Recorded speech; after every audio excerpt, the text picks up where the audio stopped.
ताहले जानी रखिबार कथा आमर सम्बलपुर अंचल लोक मानू जे उत्कल कहले कटक पुरी बालेश्वर उत्कल कौशल कलिंग मिसिक ओडिशा प्रदेश गठन होती केवल उत्कल जयगान गायब आौशल कलिंगर कौन जयगान हम गोटे मानसिकता आमको तुम शोषण करुच आमर आमर अर्थ आमर खଣି आमर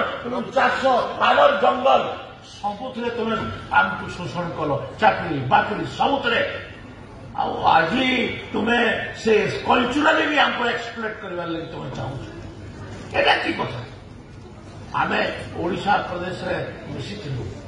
ओडिशा प्रदेश में मिसवा आंदोलन में भी सामिल होती किंतु ओडिशा रे मिसिकी आम सबुठू बड़ भूल है आम ओडिशा प्रदेश में मिसिलु आम गोटे ऐतिहासिक भूल